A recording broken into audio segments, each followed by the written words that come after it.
Bible उठाए।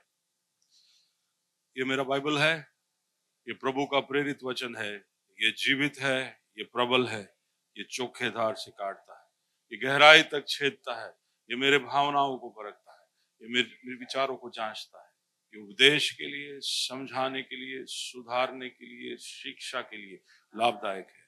ये मेरे वार का हथियार है, ये मेरे बचाव का रहस्य है, ये मेरे पांव के लिए दीपक है, मेरी राह के लिए उजियाला है। इसने दिखाया कि मैं क्या था, याद कराता है कि मैं क्या हूँ, ये बताता है कि मैं क्या बनूंगा। मैं इसकी ताजगी के लिए तत्पर हूँ, इसके छुटकारे के लिए बेताब हूँ, मैं इसे सुनने के लिए तैयार हूँ।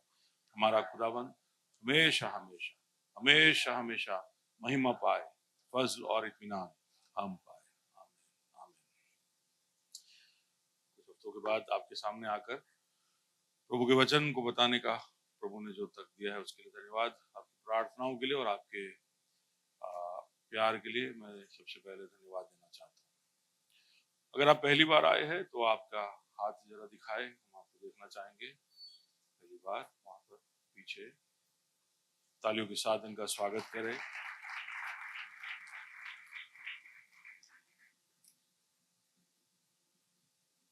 ओके, अगर मैं किसी को यहाँ पर बोल रहा हूँ तो मुझे माफ करना। वचन की सेवकाई की हम बढ़ना चाहेंगे जल्द से जल्द।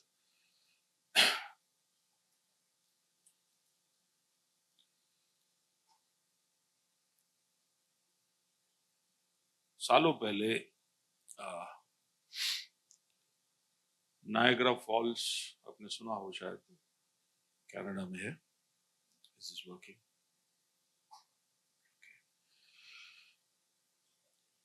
वहां पर चार्ल्स ब्लॉन्डिन नाम के एक व्यक्ति ने उस फॉल्स पे एक रस्सा बांधा और उस पे वो चला।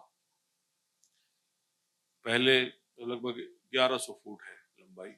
उस रस्से पे चलना मुश्किल था क्योंकि नीचे पूरी खाई, पानी के अंदर वो चला जाता, शायद बचता नहीं।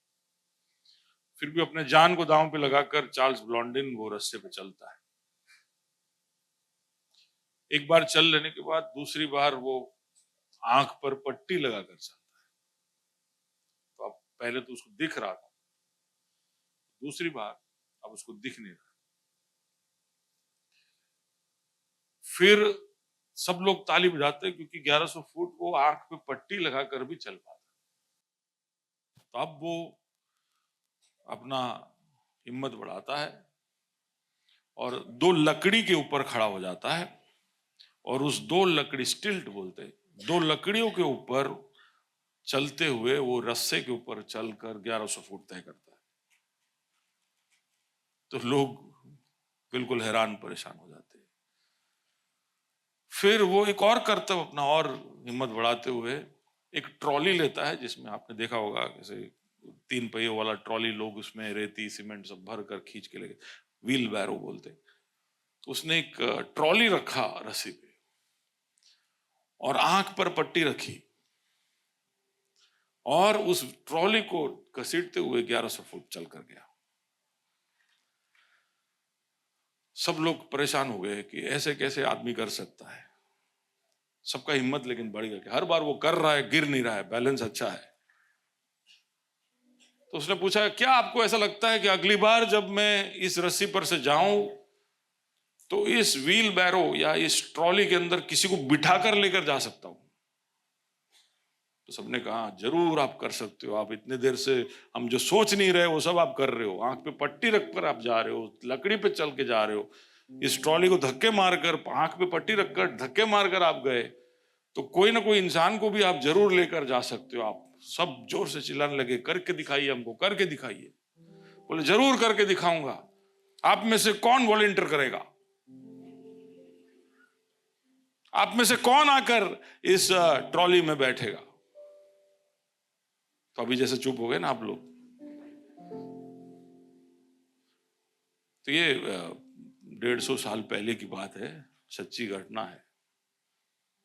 जैसे उसने कहा कि कोई अपने आप को नियमित करे और उस ट्रॉली में आके बैठे, तो कोई उसमें बैठने को तैयार नहीं था। बिल्कुल कई बार हमारे विश्वास जीवन का ये एक प्रतिबिंब है। हम कहते हैं कि हमें प्रभु पर भरोसा है, लेकिन अगर उसमें हमारा जान दांव पे लग जाए,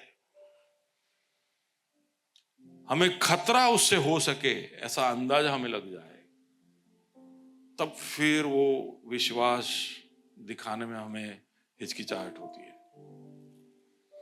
जब तक हमारे लिए चीजें कंफर्टेबल है, ज्यादा तकलीफ हमें नहीं देती, तब तक विश्वास दिखाने में भी हमें ज्यादा तकलीफ नहीं होती। तो मैं आज इस विषय के ऊपर सोचना चाहता हूं कि कैसा है हमारा विश्वास। हम प्रभु पर ईमान रखते हैं, प्रभु पर भरोसा करते हैं, ऐसा ऐलान करते हैं, तो फिर क्या हम उस पर पूरी तरह भरोसा जैसा चाहिए वैसा रख पाते? ये है चार्ल्स ब्लॉन्डिन, कैन यू जस्ट, ये किसी ने चित्र बनाया है, can you just click on that, या जस्ट क्लिक ऑन दैट, या तो ऐसा आपको शायद आपके कल्पना को थोड़ा मदद मिले इसके लिए। ऐसे एक डोरी के ऊपर ट्रॉली में किसी को बिठा के, एक चित्रकार ने दोहरा, ऐसा वो कर नहीं पाया क्योंकि कोई आया नहीं शायद। एनीवे, विश्वास करना हम सब के लिए बोलना आसान और करना मुश्किल है। बोलना आसान और करना बहुत मुश्किल है। सदियों से ये होता आया, जब से इंसान ने पाप किया तब से ये जो स्ट्रगल है ये हम देखते आ रहे हैं। परमेश्वर का साथ जब छूटा तब से आदम को पता चल गया कि अगर उसको जिंदा रहना है तो उसको अपने सुरक्षा के लिए, अपने आप के लिए सब कुछ करना पड़ेगा। और तब से लेकर इंसान उसी युद्ध में रहा कि कैसे अपने बलबूते पर अपनी जिंदगी चलाए। और इसलिए प्रभु को हमने पिछले महीनों में देखा, प्रभु को किस तरह इतिहास में हस्तक्षेप कर कर इंसान के इस सोच को बदलने के लिए कि भाई तू ही अपने आप का माई बाप है, तू ही अपने आप को बचा सकता है, वो वाले सोच को बदलने के लिए प्रभु को किस किस तरह से हस्तक्षेप करना पड़ा। और हम देखते, पहली बार याद कराना चाहता हूं आपको, मैंने कहा था कि प्रभु एल शडाई बनकर इब्राहिम को प्रकट होता है। उसको कहता है कि मैं एल शडाई हूं, सर्वशक्तिमान परमेश्वर। तुझे अपने शक्ति और बलबूते पर और अपने ताकत के बलबूते पर जिंदगी जीने की जरूरत नहीं है। मैं उपलब्ध हूं तेरे लिए। I am God to you. मैं तेरा परमेश्वर हूं। तू खुद का परमेश्वर नहीं है, मैं तेरा परमेश्वर हूं। मैं एल शडाई हूं, सर्वशक्तिमान। मुझ पर भरोसा कर। इब्राहिम को वो भरोसा रखने में तकलीफ होता है, इसलिए हम जानते हैं कि हालांकि वो प्रभु पर भरोसा करता है, उसके शक्ति पर, उसके सामर्थ पर उसको भरोसा है, लेकिन फिर भी कुछ सालों के बाद उसका वो भरोसा थोड़ा सा हिल जाता है और इसलिए वो अपने बलबूते पर अपने लिए एक बेटा उत्पन्न करने के लिए राजी हो जाता है। परमेश्वर की राह देखने के लिए तैयार नहीं होता। तो एल शडाई है वो, लेकिन फिर वो शक करने लगता है। हम देखते हैं कि इब्राहिम के बाद इसहाक, याकूब, यूसुफ, वो सब के लिए एल शडाई है। लेकिन मूसा के समय तक प्रभु आकर कहता है, देखो भाई, मैंने तेरे बाप अब्राहम को बताया कि मैं एल शडाई हूं, लेकिन अब मैं तुम्हें बताना चाहता हूं कि मैं याहवे। याहवे का मतलब है मैं जो मैं हूं, जो सो मैं हूं। मैं तेरे लिए हूं। मैं सिर्फ तेरे लिए परमेश्वर नहीं हूं, मैं तेरे लिए, I am God for you. तेरी क्या जरूरत है बोल, तुझे कहां मेरे मदद की जरूरत है बोल, मैं तेरे लिए शामिल हूं। तो अपने बलबूते पर इस तरह से लड़ाई करते हुए, कुंज करते हुए अपनी जिंदगी में तू हड़बड़ाते नहीं, कबले गिरते हुए मत जा। मैं चाहता हूं कि तू एक जयवंत जीवन जिए। मैं चाहता हूं कि तू एक सीधी चाल चले। और इसलिए याहवे इंसान के जिंदगियों में उपलब्ध हो जाता है। तो एक समय जब इंसान के साथ, इंसान और परमेश्वर का कोई वास्ता नहीं, फिर एक समय जब परमेश्वर अपने सामर्थ्य के साथ प्रकट होता है, फिर एक ऐसा समय जब परमेश्वर कहता है कि सिर्फ सामर्थ्य के कामों के लिए नहीं, तुझे कब मेरी जरूरत है, रोजमर्रा के जीवन में कहां कहां पर जरूरत है, वहां पर मैं तेरे लिए शामिल हूं। तो इस तरह से प्रभु के प्रकटीकरण को देखते हैं। क्यों वो ये सब करता है? वो इसलिए कि हम उस पर भरोसा करें, केवल विश्वास नहीं। हम उस पर भरोसा करें। अगर वो कुछ कहे तो हम आंख बंद कर कर अपनी जिंदगी को दांव पर लगाने तक के लिए उस पर भरोसा करें, और उस भरोसे को बढ़ाने के लिए वो इंसान बनकर आता है हमारे बीच में। तो सिर्फ मैं तेरे लिए खुदा नहीं हूं, सिर्फ मैं तेरे लिए नहीं हूं, मैं तेरे साथ हूं, मैं तेरे संग हूं। इमानुएल, यीशुआ हमारे बीच में है। तो वैसे कर कर धीरे धीरे कर कर इंसान को प्रभु पर विश्वास बढ़ते गया, लेकिन फिर भी कई कारणों की वजह से हम पूरी तरह से उस पर विश्वास कर नहीं पाते हैं। लेकिन हम सब यहां पर बैठे, मैं ऐसा सोच रहा हूं कि हमें ये इस बात का शक तो नहीं है कि प्रभु हमारी मदद कर सकता है कि नहीं। हम सबके मन में ये बात तो बिल्कुल बैठ गया कि प्रभु हमारी मदद कर सकता है। कोई भी अवस्था में अगर कोई मेरी मदद कर सकता है तो वो प्रभु है।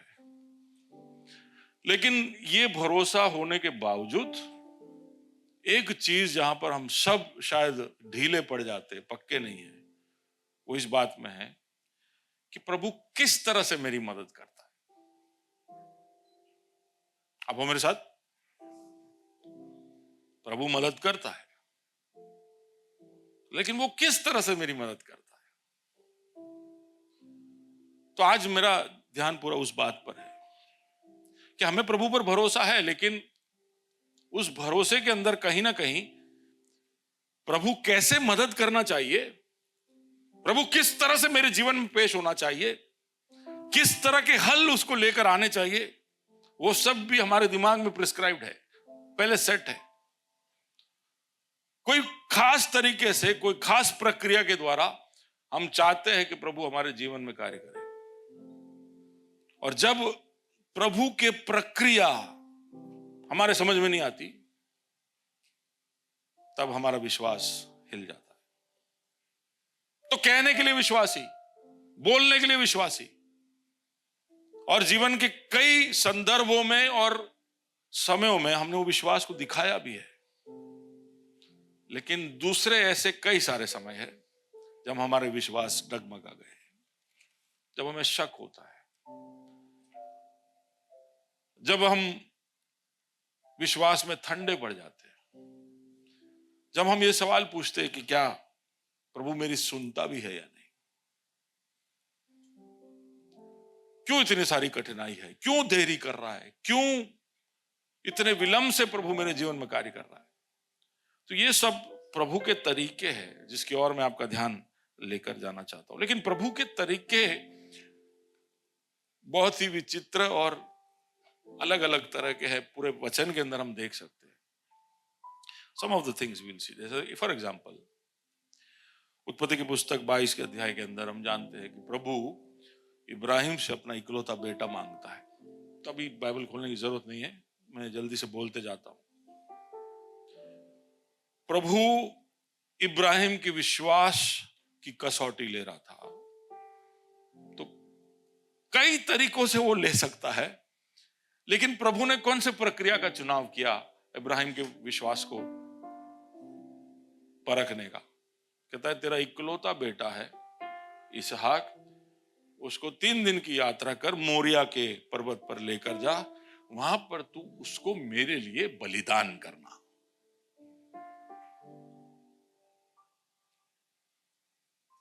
और हम में से कई बार लोग पीछे से जब हम सोचते हैं तो हमारे लिए वो बहुत ही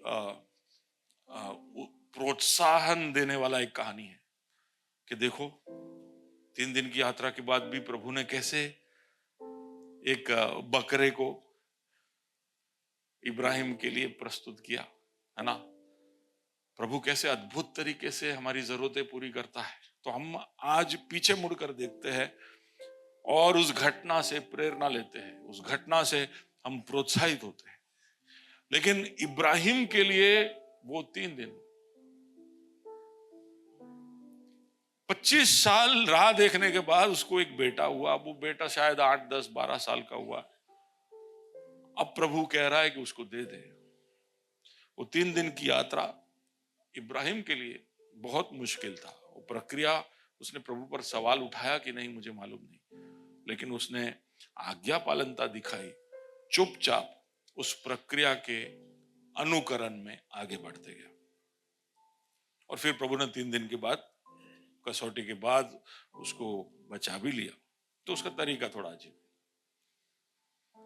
हम लाल समुंदर के विषय में बहुत सारे गाने गाते हैं कि लाल समुंदर के पार प्रभु ले गया। आज गाने गाकर हम फिरौन की सेना को हराया, है, दुश्मन को सागर में डुबाया, ये सब कहकर हम खुश होते हैं। लेकिन जब इज़राइल की प्रजा लाल समुंदर के सामने खड़ी थी तो वो ट्रैप हो गए थे, फंस गए थे वहां पर। 6 लाख मर्द, उनके साथ बच्चे, औरतें, उनके बकरा, ऊंट, गाय, भैंस, पता नहीं सब कितनी तादाद में वहां पर बड़ी भीड़ थी। आगे लाल समुंदर और दोनों तरफ पहाड़ियां, दोनों तरफ पहाड़ियां। ऐसे कहते हैं कि यहोवा के पीछे चलते चलते ये कौन से ऐसे इलाके में आके फंस गए जहां पर अब इनके पास भागने का कोई रास्ता नहीं है। आगे समुंदर, दोनों बाजू पहाड़ी, पीछे फिरौन की सेना। तो प्रभु का तरीका, हम वहां पर सोचते हैं कि कैसे प्रभु रास्ता निकालेगा। तो प्रभु की प्रक्रिया बहुत ही अविश्वसनीय थी। वो कहता है छड़ी आगे रख लाल समुंदर की तरफ। लाल समुंदर को वो 2 भाग करता है और फिर उसमें से निकालता है। तो हम सोच भी नहीं सकते ऐसे तरीकों से प्रभु काम करता है। गिदोन को 3 अलग अलग दुश्मनों के सामने युद्ध करने जाना था। उसको, उसके पांव कांप रहे थे, उसको खुद पे शक हो रहा था, उसका विश्वास मजबूत नहीं हो रहा था। तो यहां पर वो परमेश्वर की परख लेता है। आखिर में वो जब तुरही फूंकता है तो 32,000 लोग इकट्ठे हो जाते हैं। हौसला बढ़ता है, युद्ध करने जा रहा है। लेकिन प्रभु का तरीका देखिए, वो कहता है नहीं, बहुत ज्यादा लोग हैं, इतने ज्यादा लोगों की जरूरत नहीं है, युद्ध में इतना ज्यादा लोग नहीं चाहिए। बाजू वाले को कहिए बहुत ज्यादा लोग नहीं चाहिए। सुन रहे हो? प्रभु को बहुत ज्यादा लोग नहीं चाहिए। 32,000 से 20,000, 22,000 लोग निकल गए। उसके बाद फिर 9,700 निकल गए। आखिर में रहे कितने? 300। तो प्रभु का तरीका, युद्ध करने जाओ 300 लोगों को लेकर 3 सेनाओं के सामने, कैसे होगा? लेकिन प्रभु ने रास्ता बताया। गिदोन और उसकी सेना उस युद्ध को जीतता है। तो ये सब हम जानते हैं। नामान नाम का सीरिया का कमांडर था, उसको कुष्ठ हो गया था। उसके घर में एक नौकरानी थी। उसने कहा कि इज़राइल में एक भविष्यवक्ता है जो शायद तुम्हें चंगा कर सकता है। तो वो अपने राजा के पास जाता है। इंडिया से पाकिस्तान जाने जैसा है, तो सब बनाता है, पूरा डिप्लोमेटिक इम्यूनिटी लेता है। बोले मैं कमांडर हूं, पर खाली मैं मेडिकल रीजन के लिए आ रहा हूं, स्पाई वर्क के लिए नहीं आ रहा हूं। कर वो आता है एलिशा के पास। एलिशा उसको देखता भी नहीं, बोलता है जा उधर उसमें जॉर्दन में डुबकी मार ले। नामान बोलता है हमारे देश में नदी नहीं है क्या? हमारे पाकिस्तान का होता तो बोलते 5 नदी है भाई, क्योंकि तुम हमारे यहाँ डुबकी लगा रहे हो। क्रोधित होकर निकल जाता है। लेकिन फिर एलिशा का दास जाकर कहता है कि इतना ही तो कहा। उसके दास लोग उससे कहते हैं इतना ही तो कहा, कर लो ना। फिर वो करता है, 7 डुबकी लगाता है और वो चंगा हो जाता है। प्रभु मदद करता है, लेकिन उसके तरीके हम जैसे सोचे ऐसे नहीं होता है। तो मैं ये पुराने नियम नए नियम से सब कहानियां इसलिए बता रहा हूं ताकि एक और बार हम याद करें कि प्रभु के तरीके अलग ही है। हम शायद उसको समझ नहीं पाएंगे कि वो कहां से उत्तर लेकर आएगा। एक औरत थी जिसने कर्जे में कुल्हाड़ी लिया था, और वो जब औरत नहीं थी, वो भविष्यवक्ता था, वो कुल्हाड़ी से काम कर रहा था। वो कुल्हाड़ी जो है वो पानी में गिर जाता है। अब वो कर्जे किसी और का था, उसको लौटा कर देना है, क्या करे? तो एलिया लकड़ी निकालता है, पानी पे डालता है और लोहा तैरने लगता है। पढ़ा है आपने? तो प्रभु फिजिक्स के हिसाब से, बाजू वाले के लिए, फिजिक्स के हिसाब से नहीं चलता, केमिस्ट्री के हिसाब से भी नहीं चलता। सुन रहे हो? प्रभु बायोलॉजी के हिसाब से भी नहीं चलता है। ये सारे फिजिक्स, केमिस्ट्री, बायोलॉजी और जो भी आप बोल दो, सारे सब्जेक्ट्स का वो माई बाप है, वो सबका श्रोता है। तो उसको ये सब नियमों का पालन करने का जरूरत नहीं है, और कभी कभी वो नहीं करता है। आप उससे पूछे क्यों आपने नहीं किया फिजिक्स को फॉलो, बोले मेरी मर्जी, और उसकी मर्जी के सामने कौन जा सकता है? तो प्रभु के तरीके बहुत ही क्रूस, प्रभु के चेलों को समझ में नहीं आया कि ये कौन सा तरीका है, ये कौन सा तरीका है राजा बनने का, ये कौन सा तरीका है हमको बचाने का। क्रूस पर इतने दर्दनाक मौत को लेने की जरूरत क्या थी?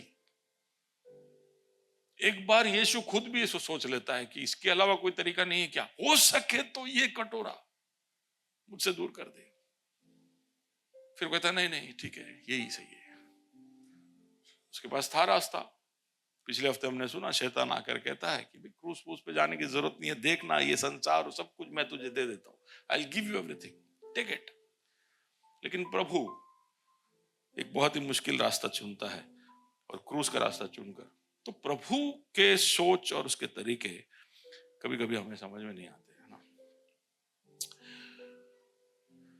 और ये प्रभु के प्रक्रियाओं में समझ ना आने की वजह से कई बार हम प्रभु पर शक करते हैं। 3-4 बातें मैं बताना चाहता हूं जो खासकर हम सबको बहुत ज्यादा तकलीफ में डालते, जिसकी वजह से हम प्रभु पर भरोसा पूरी तरह से नहीं कर पाते। एक तो नंबर 1, प्रभु का साइलेंस, या क्या बोलते, चुप्पी। प्रभु की चुप्पी। आप प्रार्थना कर रहे हो, प्रभु कुछ जवाब नहीं दे रहे। आप बाइबल पढ़ रहे हो, उसके अंदर से प्रभु आपसे कोई बात नहीं कर रहा है। आप भविष्यवक्ताओं के पास जाते हो, आप खड़े रहते हो, वो बहुत देर तक प्रार्थना करते, लेकिन आपके लिए कुछ नहीं बोलते। बाजू वाले को तो अमेरिका भेजकर वापस भी ला दिया, लेकिन आप राह देख रहे हो, कुछ मेरे लिए एक शब्द तो बोल, लेकिन प्रभु कुछ नहीं बोलता। तो प्रभु की चुप्पी कई विषयों को लेकर, और ये तब चुपता है जब हम बड़े कठिनाई के अंदर से, तकलीफ के अंदर से जाते। अगर आपके धंधे में आपको असफलता मिले और आप राह देख रहे हो, प्रभु मुझे बता कि मैं क्या करूं, स्ट्रेटेजी बता, कोई ऐसा तरीका बता जिससे मेरे धंधे को मैं बढ़ा सकूं। आपकी नौकरी चली गई है तो आप प्रार्थना कर रहे हो, प्रभु मैं क्या करूं, इसी शहर में रहूं कि दूसरे शहर में जाऊं, प्रभु कुछ तो बता। आप राह देख रहे हो शादी के लिए, प्रार्थना कर रहे हो, कोई अच्छे प्रपोजल नहीं आ रहे, ना प्रभु कुछ बोल रहा है। प्रभु क्या मेरे लिए कोई है कि आजीवन कुंवारा रहना है, प्रभु कुछ तो बता। प्रभु उधर भी कुछ नहीं बोल रहा है। कुंवारा रहने को बोल दे तो हम एक बार सेटल हो जाए, वो भी नहीं बोल रहा है। हेलो, प्रभु मैं ये शहर में रहूं या और कहीं जाऊं। कई सारे ऐसे सवाल लेकर असमंजस में हम घूमते रहते। फिर जब कोई तकलीफ आती है परिवार में, या कभी कोई ऐसे बीमारी में से हम जाते हैं, हुआ ना सवाल हो, ऐसा लगता है ना प्रभु कुछ बोलता ही नहीं। प्रभु बोलता है ना, प्रभु बोलता है, लेकिन कई बार प्रभु बोलता नहीं। आप बीमार रहते हो लंबे समय तक, प्रभु कुछ बोल रहा ही नहीं, उसमें चुप। तो साइलेंस, प्रभु की चुप्पी कई बार हमें प्रभु पर संदेह करने के लिए और उस पर के भरोसे को हिला देने के लिए मजबूर करता है। हम फिर फास्टिंग लेते। कितने लोगों ने प्रभु से सुनने के लिए फास्टिंग लिया और फिर कुछ सुना ही नहीं। आप सब सुन के आए हो? हेलो, बोलो ना। ऐसा हुआ है कि प्रभु से नहीं सुना आपने? हुआ है कि नहीं? अभी 2 ही लोग इधर हैं स्लोइंग करते। फास्टिंग, चलो फास्टिंग वाला वर्ड निकाल देता हूं। प्रार्थना किया है। चलो वो भी भारी है तो मैं पूछ लूं, कहीं आपने एक आध सेंटेंस बोले प्रभु कहीं तो क्या ऐसा शॉर्ट में बोल दिया, हैशटैग ट्विटर भेजा ऐसा, बोलो ना। हम प्रभु समझता है कि हमारे पास समय नहीं है, हम बिजी है, तो हम हैशटैग भेजते प्रभु ओके फाइन, मेरा बच्चा बहुत बिजी है, काम के बोझ का मारा, इसको मेरे अनुग्रह के साथ साथ चाहिए हमदर्द का तो निक्स इनकारा। सॉरी। हेलो,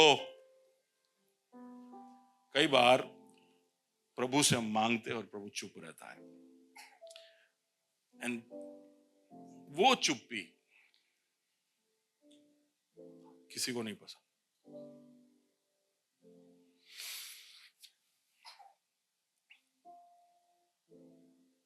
तो शायद हो सकता है कि वो चुप्पी में वो हमारी परख ले रहा है।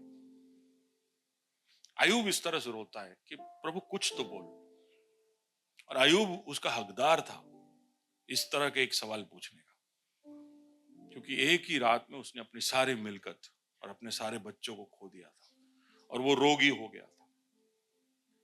अब जब इतना बड़ा नुकसान किसी ने झेला है तो उसका हक बनता है जानना कि ये मेरे साथ क्यों हुआ। चलो कब तक वो बाद में सोच के बताना, लेकिन ऐसा हुआ क्यों। कई बार हम ये जानना चाहते हैं कि ऐसा हुआ क्यों, प्रभु वो भी नहीं बताता कि मैं क्यों कर रहा हूं, क्या कर रहा हूं और कब तक ये जारी रहेगा। प्रभु कुछ नहीं बताता है,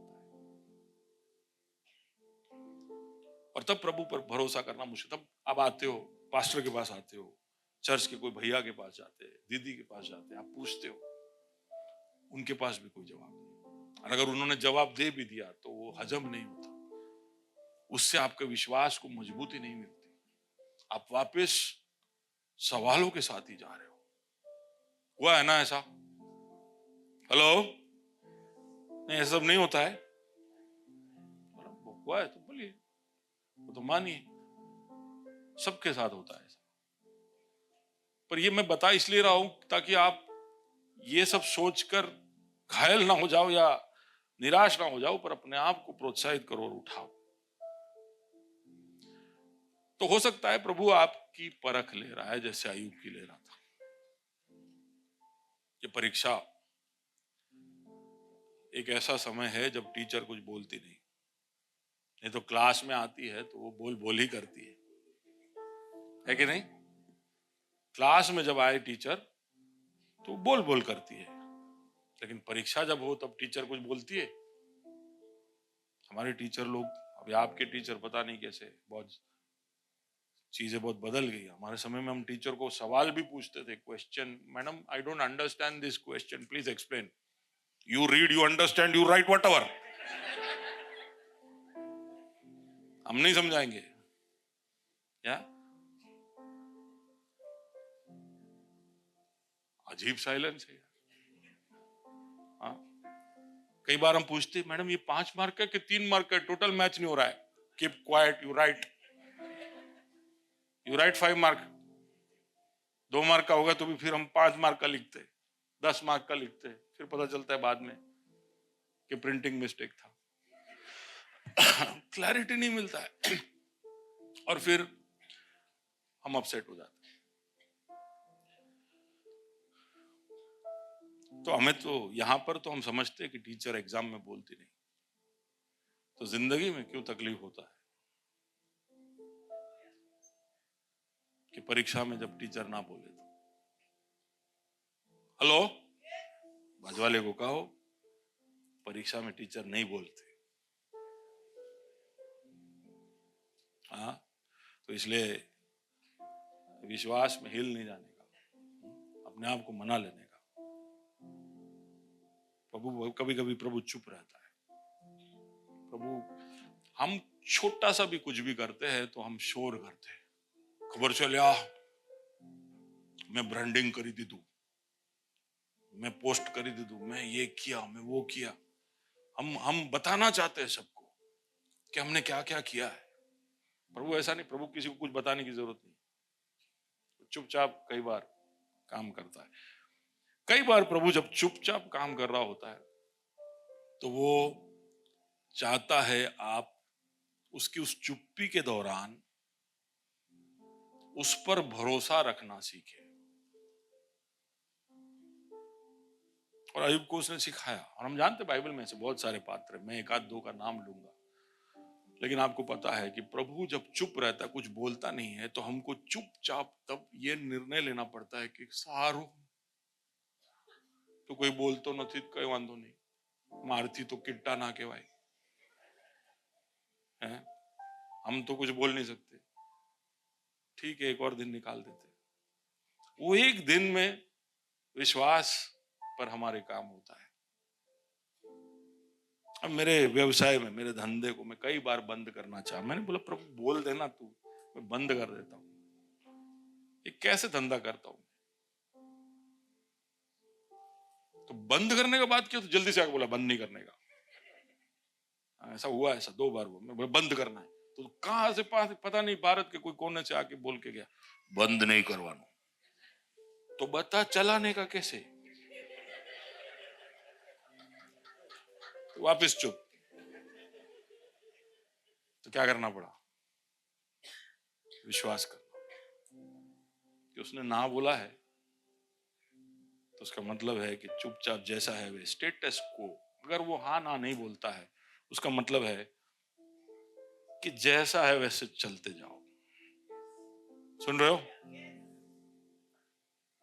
और खुद परखते हुए कहां कहां सुधर सकते हो, क्योंकि वो नहीं बदलता। अभी हम गा रहे थे ना, तू मेरे लिए, क्या गा रहे थे, तू मेरे लिए है कितना भला, गाइए ना, पूरी ताकत में जुटा कर गाऊंगा तू भला है। और ये सच्चाई बदलता नहीं, एक और बार गाए, तू मेरे लिए वफा,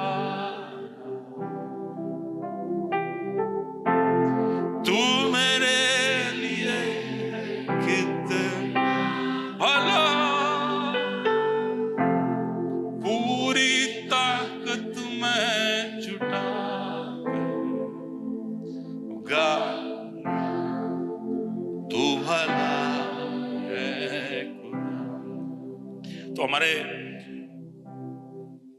हमारे व्यक्तित्व के कुछ भागों को हम हटाकर नहीं रख सकते। गा रहे, पूरी ताकत मैं लगा जुटाकर मैं गाऊंगा कि तू भला है खुदा, है ना। हमारे विश्वास को मजबूत करने के लिए कई बार वो चुप रहता है। तो प्रभु की चुप्पी को उसकी नाराजगी मत समझो। कई बार हम गलती करते हैं और इसलिए भी हमें शक हो जाता है, इसलिए प्रभु चुप है, ऐसा हो सकता है। लेकिन हमेशा आपकी गलतियों की वजह से वो चुप नहीं है। तो ऐसा बाइबल में कई सारी कहानियां देखोगे जिसमें लोगों ने गलतियां की और प्रभु ने आके बात किया है। एक बंदा इतनी गलती कर रहा था, उसके सामने गधा भी आके बोला, समझ रहे हो? तो प्रभु ऐसा नहीं है कि आप गलत हो तो बात नहीं कर रहा है, प्रभु बताएगा, बात करेगा, लेकिन कई बार वो चुप रहता है। और उस दरमियान हमें उस पर भरोसा रखते जारी रखना जरूरी है। जब वो चुप रहता है तो जैसे मैंने पहले कहा, अगर वो कुछ बोल नहीं रहा है तो आप जो कर रहे हो करते जाओ, लेकिन अपने आप को परखो भी कि कहीं पर मुझे सुधरने की जरूरत है। कि हर बार टीचर नहीं चाहता है कि वो बताए और तुम सुधरो। एक समय होता है, तो आपके जीवन में आप परिपक्वता में कहां पर हो वो भी बताएगा कि प्रभु कितना आपसे बात करेगा। तो एक समय होता है जब आप एकदम छोटे होते हो, तो आपका हाथ पकड़ना जरूरी होता है, आपको सब बताना जरूरी होता है। आपको मम्मी बोलो, बोला बोला बेटा मम्मी मम्मी, और वो और कुछ ही बोलता है, बुब बुब बुब बुब। आप कितना भी बुलवाते हो नहीं बोलता है ना। तो एक समय होता है जब आपको मम्मी भी बुलवाना पड़ता है। लेकिन अब 12 साल के हो गए, 15 साल के, बेटा मम्मी, है ना, नहीं करना पड़ता है ना। पर अब आप अपेक्षा रखते हो उससे कि वो थोड़ा उपली मेढ़ी का इस्तेमाल करके कार्य करे, है कि नहीं?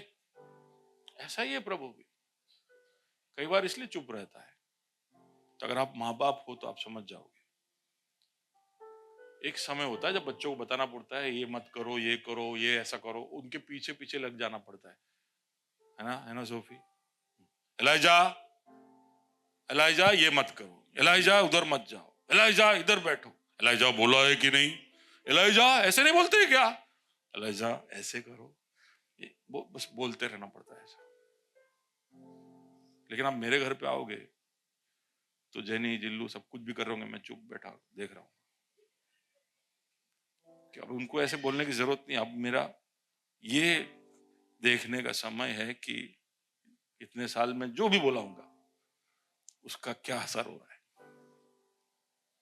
या प्रभु कभी कभी देखना चाहता है कि ये बहु वर्षों થી સાંભળે, प्रभु का वचन आराधना के दरमियान, प्रार्थना के द्वारा, गवाहियों के द्वारा बहुत सालों से सुन रहा है, सुना सुना कि इसके कान पक गए। अब थोड़ा चुप रहते,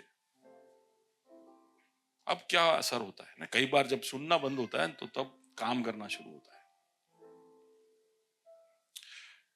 चाइना के लोगों के पास बाइबल नहीं, उनको बाइबल के पन्ने मिलते हैं ना, तो ऐसे वो पन्ना लेके ऐसे छाती को लगा के रोते, वो पन्ना हाथ से उठाकर हालेलुया हालेलुया करते। आपके पास पूरा बाइबल है, आपको देखने का टाइम नहीं, लेकिन एक पन्ना उसको मिल जाए, वो पूरा हफ्ता वो पन्ना पढ़ते और उसमें से प्रभु से क्या बात कर रहा है उसको चूसते हैं। जब कम होता है ना, जब कम मिल रहा होता है ना, तो उसको ज्यादा समझने का मौका मिलता है। सुन रहे हो? तो इसलिए कोई अभी ये तय नहीं करना प्रभु ઓછું બોલે તો વધારે સારું છે, કારણ કે એમાં વધારે फायदो થાય, ऐसा नहीं उसका मतलब। जब जरूरी है तब सुनना भी है, लेकिन अगर वो नहीं बोल रहा है तो आपको परखने की जरूरत है कि आप निर्णय किस तरह लेते हो, आप क्या किस चीजों को प्राथमिकता देते हो। तो एक बार साउल आराधना के लिए राह देख रहा था सैमुएल का, बहुत देर तक राह देखा, लेकिन सैमुएल ने आने में बहुत देरी कर दी। सैमुएल ने कोई खबर भी नहीं दिया कि वो आ रहा है, कब आ रहा है। तो उतावला होकर वो खुद बलि चढ़ाने चला जाता और फिर उसके बाद प्रभु की ओर से कोप उसके ऊपर आता है। तो जब प्रभु कुछ बोले ना, कोई खबर आपको मिले ना, तब परखने की जरूरत है कि आप निर्णय किस तरह से लेते हो। तो प्रभु आपको बताए ऐसा करो तो निर्णय लेना बहुत आसान है, लेकिन प्रभु जब कुछ बोल नहीं रहा है तब आप कैसे निर्णय लेते हो? और फिर उन निर्णयों को परखो, उसके आधार पर आपको पता चलेगा कि आपको अब आपके जीवन के अंदर कहां सुधार करने की जरूरत है। ओके, प्रभु चुप कभी कभी इसलिए भी रहता है क्योंकि वो जानता है कि आपके अंदर बहुत कुछ है, भलाई है, कुछ ऐसा है गहरा है जो जल्दी से बाहर नहीं आता है, दबाव में ही बाहर आएगा, आपको मजबूर किया जाएगा, आप लाचार हो जाओगे तभी वो बाहर आएगा। तो यीशु एक बार फिनिशिया नाम की जगह पर गया, वहां पर एक औरत उसकी बीमार बेटी को लेकर या उसके विषय को लेकर यीशु के पास आकर कहती, मेरी बेटी को तू चल। तो यीशु कहता है कि रोटी लेकर कुत्तों को नहीं खिलाते ऐसा। पर वो पहले तो कुछ बोला नहीं, ये तो बाद में बोला। पहले वो आकर यीशु यीशु यीशु, बाइबल में ऐसा लिखा है कि यीशु एक भी शब्द नहीं बोला, यीशु बिल्कुल चुप रहा। फिर थक कर चेले बोलने लगे कि तू यहां से निकल, यीशु तो कुछ बोल नहीं रहा है। बोले ये नहीं यीशु, तू मेरी बेटी को चंगा कर। तब वो कहता है कि रोटी कुत्तों को नहीं देते, और तब वो बोलती है कि कुत्ते भी रोटी के टुकड़े खाकर जिंदा रहते हैं। और यीशु वहां रुक जाता और कहता है, इतना बड़ा विश्वास अपने इज़राइल में भी नहीं देखा। ये विश्वास के लिए तो तेरी बेटी अब भी चंगी हो जाएगी। सुन रहे हो?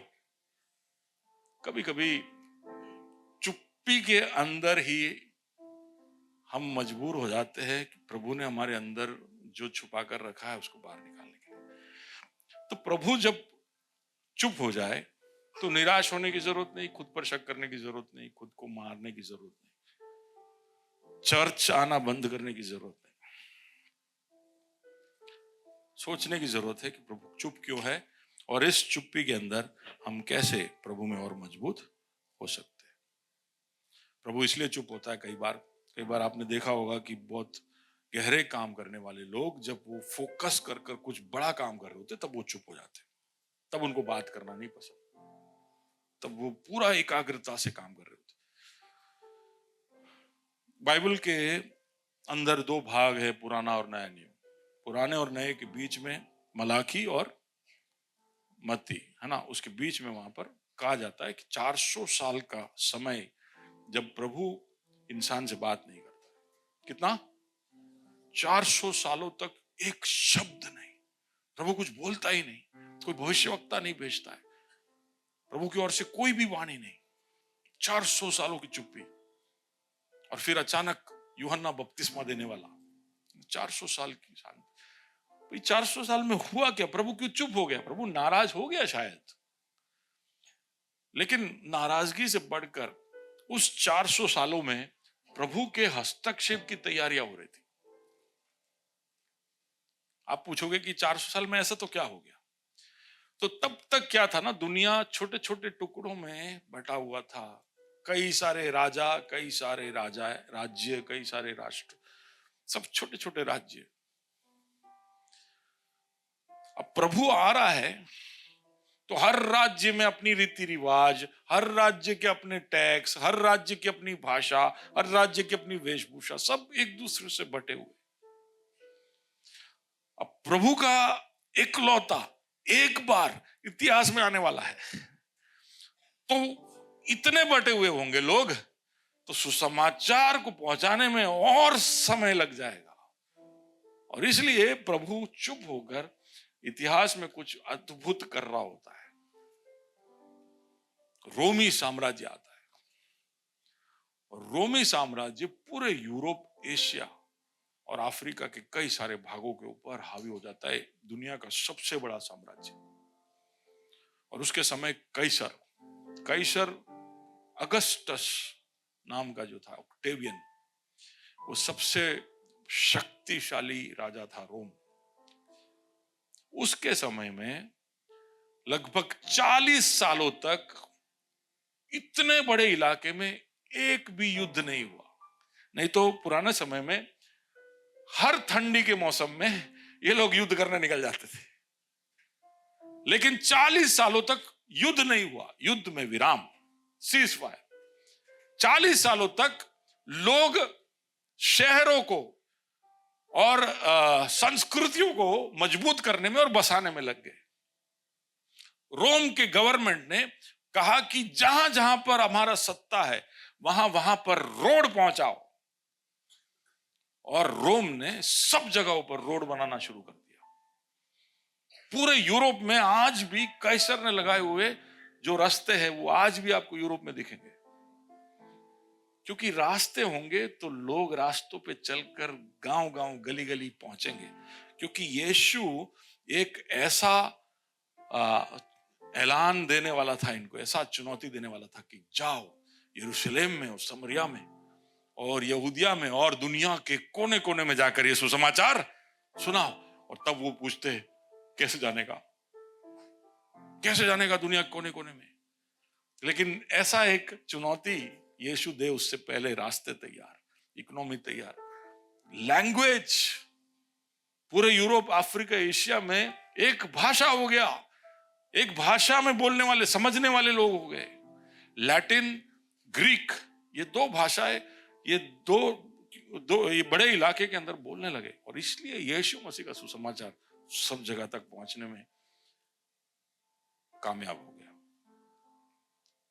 400 सालों की शांति, जहां हमको लगता है कि कोई वाणी नहीं आई, लेकिन प्रभु ये कार्य कर रहा था।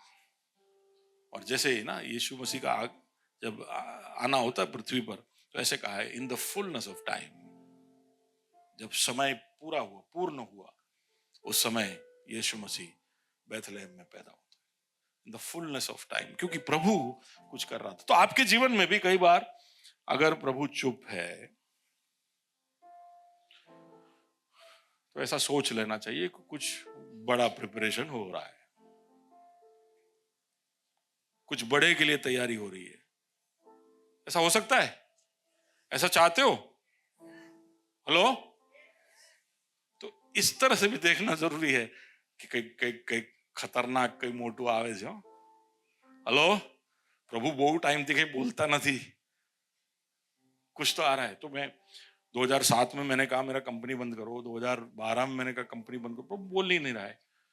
तो उस समय मेरे जीजा जी केरल गए थे, तो वहां पर एक भविष्यवक्ता बहुत फेमस है वहां पर, उन्होंने मेरे जीजा को देखा क्राउड चर्च के अंदर, उन्होंने कहा कि अहमदाबाद से हो क्या? वो चौंक गया, बोले इनको कैसे मालूम है अहमदाबाद से? उनको नहीं मालूम था, किसको मालूम था? पैराक्लीटोस को। किसको मालूम था? पवित्र आत्मा को पता है कि जीजा जी अहमदाबाद से आए, सामचंद को नहीं मालूम था। तो सामचंद बोल रहे अहमदाबाद से हो क्या? तो मेरे जीजा जी बोले हाँ है। तो सबसे पहले बोला वहां पर कोई सुभाष ब्रिज है क्या?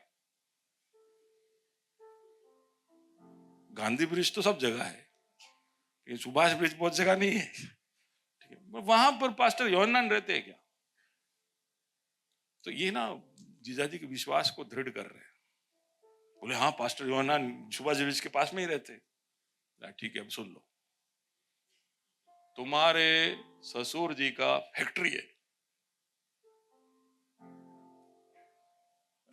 आप सोच के देखिए कि जीजाजी को क्या हो रहा है।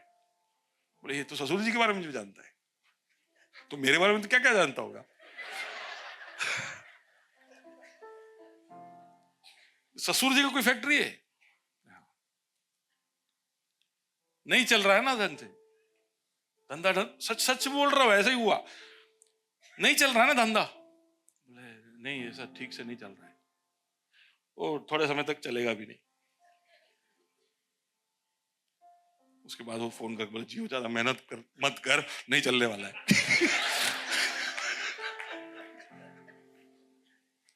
लेकिन सुनिए, उन्होंने ऐसे भी कहा कि ये धंधा बंद नहीं हो रहा है, लेकिन साथ में कुछ नया शुरू करते देख रहा हूं मैं, कुछ बड़ा। और मैं चक्कर खा रहा हूं, ये चल नहीं रहा, उसके साथ में नया क्या शुरू करूंगा? कोई फील्ड मेरे को मिल नहीं रहा है, मुझे विश्वास नहीं हो रहा है। लेकिन प्रभु को ये पहले से पता था। और उसके कुछ सालों के बाद मैंने स्टील का कंपनी शुरू किया। अब वो मेरे साथ, और उस कंपनी ने मेरे आर्थिक गड्ढे में से मुझे बाहर निकाला, मेरे सारे कर्जे माफ, आज मैं कर्जा मुक्त और चिंता मुक्त हूं। पहले मैं चिंतामणि था, मैं बहुत टेंशन में था यार, सच में जब देखो टेंशन में। लेकिन मेरे कार की ईएमआई के सिवा जिसका भी मैंने सेटिंग करके रखा है, मेरे जीवन में एक पैसे का कर्जा नहीं। उन सालों में जब प्रभु को बोलता था तो ना के सिवा कुछ नहीं बोलता था। और कैसे ये धंधे का नहीं, मेरे जीवन में मैं चक कर आपको मैं प्रोत्साहन दे रहा हूं कि प्रभु कभी कभी कुछ बोलता नहीं है, क्योंकि वो कुछ बड़ी तैयारी कर रहा होता है। तो अगर मैं पापी हूं तो भी, मैं गलत हूं तो भी, प्रभु ऐसा देखिए, प्रभु आपके विश्वास के अनुसार नहीं, वो अपने विश्वास योग्यता के अनुसार काम करता है। आपके अविश्वास या आपके गलतियों की वजह से दूसरे फटकार आपको मिलेंगे, जो मिलना है वो सब शायद आपको सब नहीं मिलेगा, लेकिन प्रभु अपने विश्वास योग्यता को संपूर्ण कर जाता है, क्योंकि वो अपने आप को नकार नहीं सकता, वो विश्वास योग्य ठहरता है। वो आप भरोसा करना सीखिए। वो अगर चुप है तो इसलिए नहीं कि जैसे आपके घर में मियां बीवी का झगड़ा होता है तो बीवी चुप होकर बैठ जाती है या पति चुप होकर बैठ जाता है, ऐसा नहीं। वो चुप है तो वो कुछ कर रहा है। तो ये 400 सालों में उसने कुछ गहरा काम किया। प्रभु का चुप्पी, his silence is not his absence. ऐसा नहीं है कि वो वहां पर नहीं है। Can you just zoom in on this guy? ये अमेरिका से निकलने वाला एक पहला मिशनरी है। सब वैसे मिशनरी ज्यादातर दुनिया भर में वो इंग्लैंड से या आयरलैंड से या स्कॉटलैंड से या फ्रांस से या पुर्तगाल से निकले। अमेरिका से निकलने वाला ये पहला मिशनरी, इसका नाम था अडोनीराम जटसन। और ये पहला मिशनरी गया कहां पर? बर्मा। उसकी कहानी मैं आगे बताऊंगा। लेकिन इसके जीवन में एक ऐसा समय आया, एक विश्वासी परिवार में पैदा हुआ, विश्वास में वो आगे बढ़ा। लेकिन जब वो कॉलेज में पढ़ने गया, प्रेसिडेंसी कॉलेज में पढ़ने गया, वहां पर उसकी दोस्ती एक ऐसे व्यक्ति से हो गई जिसका नाम था जेकब एम्स। उसके साथ की दोस्ती की वजह से वो जो विश्वासी था वो नास्तिक हो गया। उसने अपने घर में जाके बोल दिया कि प्रभु वभु कुछ है नहीं, ये सब सब नाटक है, तुम लोगों का सबका लाठी है, ये तुम्हारे पास कुछ है नहीं सपोर्ट के लिए, इसलिए बस ये लेके घूमते हो, प्रभु है ही नहीं बोले। और फिर वो अपने व्यवसाय में, उस काम में बिजी हो जाता है और धीरे धीरे वो रास्ता पकड़ता है, दुनियादारी रास्ते में वो आगे बढ़ता है। एक दिन वो अपने व्यवसाय से यात्रा कर कर लौट कर आ रहा होता है, तो रात बहुत हो गई होती है। तो ये 100 साल 150 साल पहले की बात बोल रहा हूं मैं। तो वो अपने घोड़े को आकर पार्क करता है और वो एक इन या होटल जो है वहां पर जाता है। कहता है कि कोई भी कमरा है तो मुझे दीजिए। उन्होंने बोला कि सर सब पूरा पूरा इन भरा हुआ है, इसमें नहीं है, जगह नहीं है। बोले नहीं, मुझे कैसे भी कर कर, क्योंकि बाहर बारिश हो रही है, अंधेरा हो गया है, ठंडी ज्यादा है, मैं नहीं बाहर रह सकता, मुझे थोड़ी सी जगह कहीं पर भी दे दीजिए। बोले एक कमरा है सर, लेकिन उसके बाजू में एक बीमार व्यक्ति है, पिछले कई दिनों से वो वहां पर रुका हुआ है, वो बहुत चिल्लाता है, रात को आप सो नहीं पाओगे। तो कहता वो मुझे दे दो, मुझे उस कमरे में सोने दो। तो वो उस कमरे में जाकर सो जाता है, पर थोड़ी देर में वो उठ जाता है, क्योंकि बगल के कमरे से कोई चिल्ला रहा है, गालियां दे रहा है, बड़े दर्द में है, चीख रहा है, और कोई मुझे मारो, कोई मुझे मार डालो, ऐसा सब बोल रहा है। ये बैठे बैठे सोचता है कि क्या है लाइफ, क्या है। देखो, सोचने लगता है। नास्तिक था लेकिन सोच में पड़ जाता है कि लाइफ इतना ही है ना। सब कुछ वो याद करता, अपनी जिंदगी याद करता है। कुछ समय के बाद ये बगल के कमरे का आवाज शांत हो जाता है, फिर ये नींद में चला जाता है, सो जाता है। सुबह उठ के तैयार होके वो अपने रास्ते पे निकलने लगता है। लेकिन निकलते निकलते उसको थोड़ी उत्सुकता होती है। वो पूछता है रिसेप्शन में कि भैया वो रात को जो चिल्ला रहा था उसकी तबीयत कैसी है? तो रात को थोड़े समय के बाद नहीं आया उसका आवाज। बोले सर वो रात को मर गया। तो रात को मर गया। अच्छा, तो ऐसा सब होते हैं तो क्या करते आप? बोले रिश्तेदारों को बुलाते हैं। लेकिन हैरानी की बात है, इतना पढ़ा लिखा आदमी है और उसकी हालत ऐसी हो गई। बोले क्या नाम है उसका? बोले उसका नाम जेकब एम्स है, प्रेसिडेंसी कॉलेज में पढ़ा हुआ है, वो कल रात को मर गया। और अडोनीराम जटसन को सर से पांव तक करंट गया। उसका सबसे करीबी मित्र बाजू वाले कमरे में था, चीख रहा था, चिल्ला रहा था, नास्तिक था, उसके पास आशा का कोई कारण नहीं था। ये बगल में बैठा है लेकिन कुछ नहीं कर पाया, उसका दिल टूट गया। प्रभु ने उससे तब बात नहीं किया, लेकिन उस परिस्थिति के द्वारा प्रभु ने उसके साथ बहुत ही तगड़ा बात किया। आप सुन रहे हो मेरी बात? कई बार प्रभु सीधे सीधे बात नहीं करता, लेकिन परिस्थितियों में ऐसे मोड़ मरोड़ लेके आता है जो कई बार प्रभु की आवाज से भी ज्यादा जोर से आपको झटका दे दे। अदोनीराम जडसन उसी वक्त घुटने टेकता है, प्रभु से माफी मांगता है कि मुझे उसे विश्वासी बनाना था, उसके जगह पर उसके नास्तिक गवाही ने मुझे नास्तिक बना दिया। आप सुन रहे हो? आप रोशनी बनकर इस दुनिया में जा रहे हो, कई बार रोशनी का असर अंधकार में हो, उससे ज्यादा असर अंधकार का रोशनी पे हो जाता है। ऐसा नहीं होना चाहिए। हमारा असर उस तरफ होना चाहिए, हमारी वजह से दुनिया पे फर्क पड़ना चाहिए। जेकब एम्स की उस मौत के बाद अदोनीराम जडसन मिशनरी सेवकाई के लिए अपने आप को सौंपता है और बर्मा या म्यांमार में आकर वो लगभग 40 सालों की सेवकाई वहां पर करता है, ऐसा इतिहास बताता है। लेकिन उस 40 सालों के अंदर, 40 साल था, 10 साल था, मेरे ध्यान में नहीं आ रहा है, एक भी विश्वासी नहीं आया उसकी सेवकाई के द्वारा। वो जब जिंदा था उसने एक भी बर्मा के नागरिक को विश्वासी होते नहीं देखा। दूसरी तरफ उसकी बीवी मर गई, उसके बच्चे मर गए, उसको 18 महीने तक जेल में रखा बिना कोई कारण के। अपने बच्चों का देखभाल नहीं कर पा रहा था, खुद बीमार हो गया। आखिर में उसको एक बोट में डाल दिया और बे ऑफ बंगाल के अंदर उसको, उस बोट में से उसको नीचे समुद्र में डाल दिया।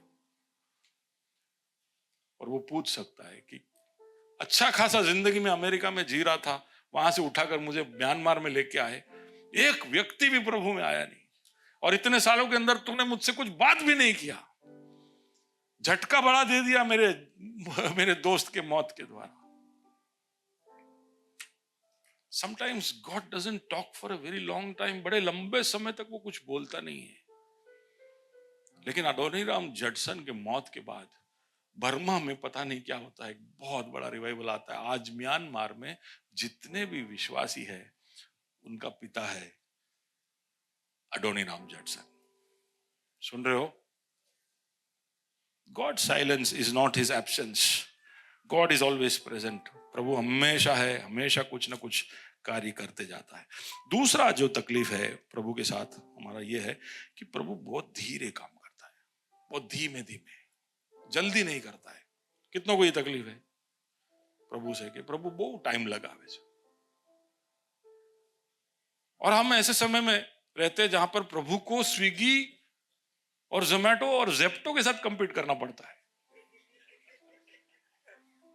है कि नहीं? अभी मैं भी कभी कुछ जल्दी में मंगाना होता है तो तीनों ऐप खोल के देखता हूँ किसमें कम मिनट दिखाते। तो ये लोग शाणे हो, जानबूझ के पहले से कम मिनट दिखाते। आप जैसे बास्केट भर दोगे, ऑर्डर दे दोगे, तो अचानक अभी स्विगी में 6 मिनट होता है, 6 मिनट चलो स्विगी में ऑर्डर करता हूं, लेकिन जैसे ही पेमेंट हो जाता है 16 मिनट्स। तो अगर आपका कोई सुझाव हो तो मुझे देना। स्विगी की जगह जेप्टो में जाइए, 10 है तो 10 है, जोमेटो में 8 है तो 8 है, तो मुझे सुझाव देना, मैं I will welcome it. Okay, लेकिन फिलहाल अभी तो कटघरे में कौन खड़ा है? कौन खड़ा है? परमेश्वर। सामने कौन है? Zepto, Swiggy. उनके साथ कंपीट करना है। हमने प्रार्थना किया और प्रभु तू जवाब क्यों नहीं दे रहा है? फटाफट जवाब दे। We want God to answer. और जब प्रभु जवाब देने में देरी करता है तभी भी हमारा विश्वास डगमगा जाता है। So it is not just that वो चुप है, उस देरी की वजह से भी हमें तकलीफ होती है। छोटी छोटी बातों में भी प्रभु इतनी देर करता है। ओके, सो तकलीफ ज्यादा इसलिए होता है क्योंकि हमें पता है कि प्रभु बहुत जल्दी से एक एक चुटकी भर में चीजों को बदल सकता है। जो व्यक्ति एक चपटी में चीजों को बदल दे, वो व्यक्ति जवाब ही ना दे या वो व्यक्ति समय लगाए बहुत, तो बहुत ज्यादा तकलीफ होता है। तो इसलिए हमको प्रभु से कंप्लेंट है। लेकिन आपके प्रोत्साहन के लिए मैं बोलना चाहता हूं कि देखिए, प्रभु is not in the business. प्रभु एक ऐसे कार्य में नहीं है जहां पर वो उसके प्लान, उसके प्रोजेक्ट्स, उसके सिर्फ वही सब कंप्लीट करने की जल्दी में है कि ये मेरा प्लान है, ये मेरा प्रोजेक्ट है, ये मेरा टाइमलाइन है, ये मेरा स्केड्यूल है, ये मेरा सीपीएम, ये मेरा पीआरटी। ये सब नहीं है प्रभु के दिमाग में। God is not in the process of finishing his plan. हाँ, प्रभु का वचन कहता है कि many are the plans in the heart of a man but my purpose will prevail. Fine, लेकिन he is not in that business. वो कौन से बिजनेस में है? He is in the business of building people. लोगों को बना रहा है, प्लान नहीं खत्म कर रहा है, प्रोजेक्ट्स कंप्लीट नहीं कर रहा है। वो हम लगे हुए, वो एलएनटी का काम है प्रोजेक्ट कंप्लीट करना। प्रभु प्रोजेक्ट कंप्लीट करने के प्लान में नहीं है वो, या वो काम में नहीं है। वो क्या कर रहा है? लोगों को बना रहा है। और लोगों को जब बांधना होता है तो हम सब जानते हैं कि ये तो बड़ा टाइम लगने वाला काम है कि नहीं? हेलो हेलो, माँ बाप तो बोलो हाँ, ऐसा बहुत बहुत बहुत टाइम लगता है। हिंदी में अक्षर क्या बोलते हैं? वरमाला नहीं, क्या बोलते हैं उसको? वर्णमाला, सॉरी, वरमाला नहीं। मैं अभी एक शादी से आ रहा हूं, इसके लिए सब ऐसा वर्ण ई सिखाते मेरे बच्चों को। अभी कितने सालों से गुजराती का ई सिखा रहा हूं। मुश्किल है किसी के जीवन में एक बदलाव लेकर आना, क्योंकि उसका जो विल है, उसका जो सेल्फ डिटर्मिनेशन है, वो उतना ताकतवर है कि उसके खिलाफ जाना। जो अभी ये सब लाइन में बैठे सब सुधरते नहीं। देखो फोन में क्या कर रहे हैं? बट बेटा क्या कर रहा है फोन में? तू है नोट्स ले रहा है? अयान तू आ गया पिकनिक से वापस, क्या अभी भी तू पिकनिक में है?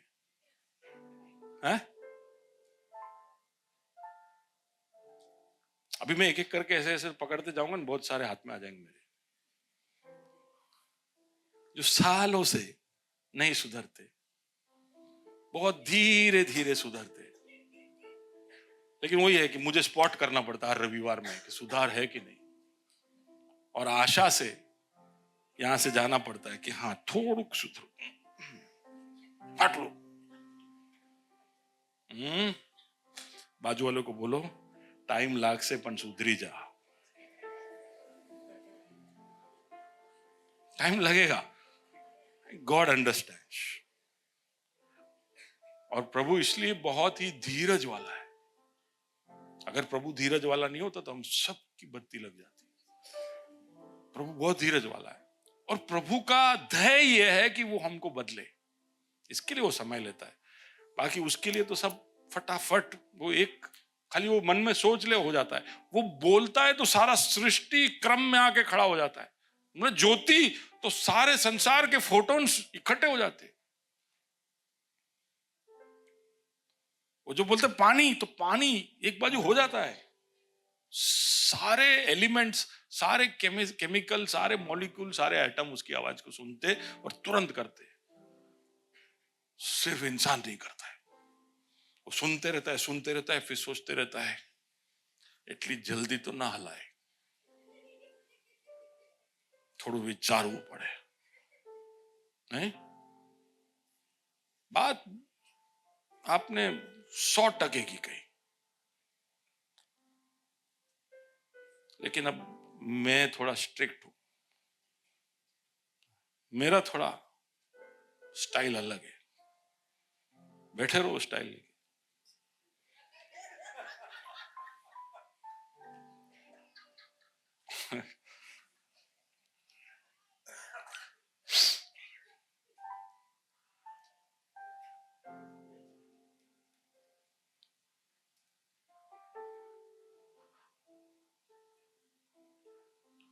अब्राहम के ऊपर प्रभु काम कर रहा था, लेकिन सारा, अब्राहम वेट करने को रेडी था, क्योंकि उसने महिमा के परमेश्वर को देखा था। सब स्टेफानस कहता है उसने महिमा के परमेश्वर को देखा था। तो अब्राहम राह देख रहा था कि प्रभु तू जब दे तब। लेकिन सारा ने नहीं देखा था। सारा बोले બહુ થઈ ગયું है, 16 વર્ષથી હું રાહ જોઉં છું. હવે હું તો ગયડી થઈ ગઈ. अभी मेरा तो नहीं होगा बच्चा, तो मेरी दासी को ले ले. समझ रहे हो? तो प्रभु लोगों पे काम कर रहा है, पर लोग जल्दी बदलते नहीं, इसलिए कई बार समय लगता है. और फिर वो हमारे चरित्र को बदल रहा है, हमारे स्वभाव को बदल रहा है, हमारे टेम्परामेंट को बदल रहा है. हम पढ़ रहे थे ना आत्मा के फल, तो हमें समझ में आया कि ये सब चीजों में, ये सारी बातों में बदलाव लाना कितना मुश्किल है और कितना समय लग सकता है. प्रभु इसलिए भी कई बार धीरे धीरे कार्य करता है, क्योंकि हमें जल्दी से झटका दे दे तो हम ही झेल ना पाए. बहुत सारी चीजें हमारे जीवन में अचानक से प्रभु दे देगा, तो हमें समझ में नहीं आया क्या करना है. हम सबकी तमन्ना है कि हम सबके पास एक BMW हो या मर्सिडीज बेंज हो. कल सुबह उठे और आपके पास आ जाए तो क्या करोगे? बोलो बोलो बोल डेविड, शू करीश? शू करीश? हाँ? और घूमने जाएंगे. लाइसेंस છે? 4-વ્હીલર લાइसेंस છે? એટલે પહેલા તો શું કરવું પડશે? नहीं, ड्राइवर रखना पड़ेगा. ड्राइवर જોઈશે કે નહીં? हाँ? એટલે પહેલા તો 15,000 का नौकरी में किसी को लगाना पड़ेगा. એટલે તું કેટલું કમાય હું પૂછતો નથી. अच्छा કઈ વાંધો નહીં, ચલ ડ્રાઈવર બી ગોતતા પહેલા ગાડી તારા પાસે આવી જાય, પાર્ક ક્યાં કરીશ? પાર્કિંગ ક્યાં કરીશ?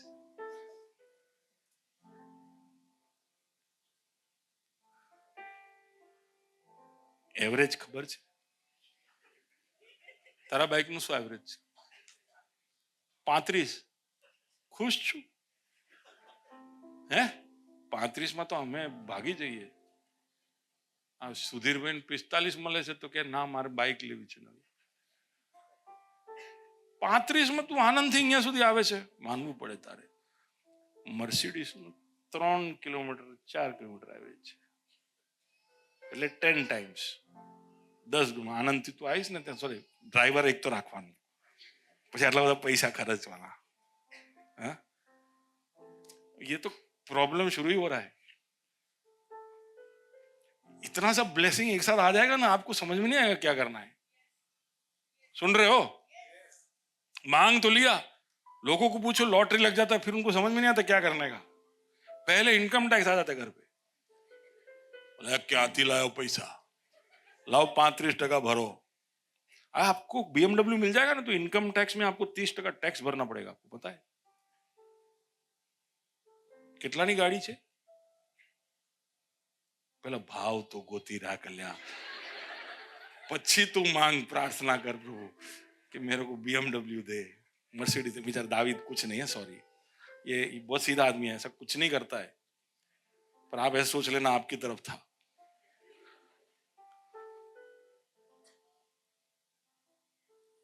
प्रभु इसलिए धीरे धीरे, ताकि हम झेल सके.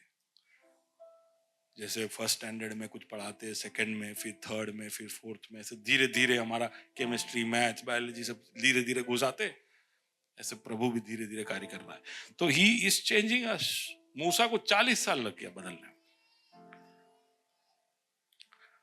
अब्राहम से जब बात कर रहा था तो मैं ऐसा समझता हूं कि प्रभु का अंदाजा ऐसा था कि 10 साल में मूसा बदल जाएगा. 10 साल में. I need 10 years. मूसा 10 साल में बदल सकता है. इसलिए अब्राहम को बोला 400 साल गुलामी करेंगे. लेकिन गुलामी कितने साल की है पता है? 430 साल. डिले किधर हुआ? मूसा बदलने में 30 साल और लग गए. फिर उसका अंदाजा था मैं इनको 2 साल में प्रॉमिस्ड लैंड में पहुंचा दूंगा, वाचा के प्रदेश में 2 साल में पहुंचा दूंगा. लेकिन कितने साल लगे? 38 और साल लगे. क्यों? क्योंकि इनके चरित्र नहीं बदले थे.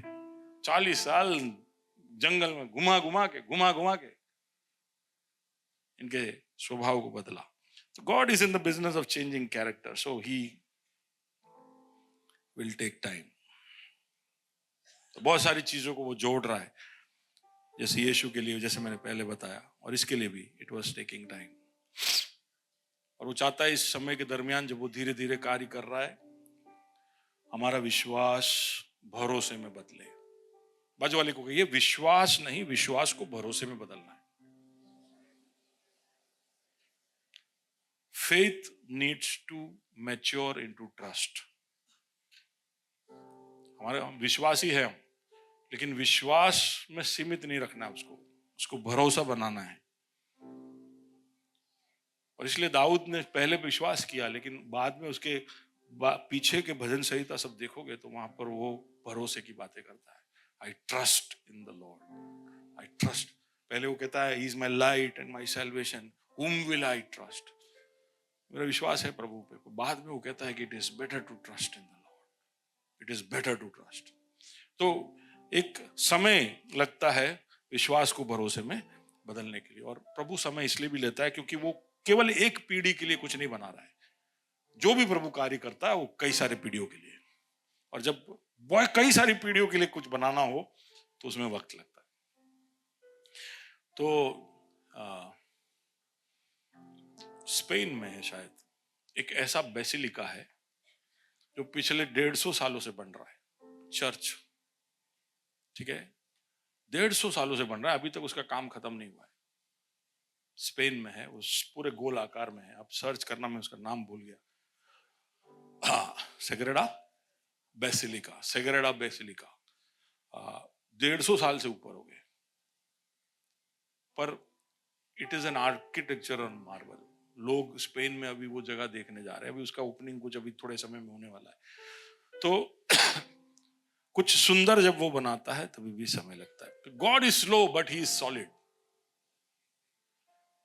आमेन। God is silent but he is not absent. God is slow but he is solid. धीरे काम करता है लेकिन वो पक्का काम करता है। ओके, तो इसलिए अगर वो धीरा आपको लगे तो आपको डरने की जरूरत नहीं है। वैसे 2 और पॉइंट है, लेकिन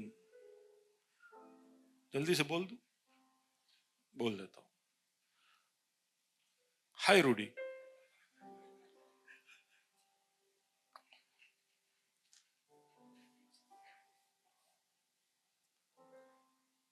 तीसरा कि प्रभु के रास्ते क्यों इतने कठिन है, वाई इतने सारे मुश्किलें क्यों है प्रभु के रास्ते। तो एक तो कि वो शांत है, दूसरा कि वो बहुत धीमा है, तीसरा कि बहुत कठिनाई है प्रभु जो रास्ते में हमें लेकर जाता है। Why is it so hard, क्यों इतना दुखता है, वाई डज इट हर्ट। तो मैं जल्दी से बोलते जाता हूँ। ओके, दुखता इसलिए है क्योंकि प्रभु हमें सुधार रहा है और हमारे अंदर से वो चीजें निकाल रहा है जो बिगड़ी हुई है, जो रोग से पीड़ित है।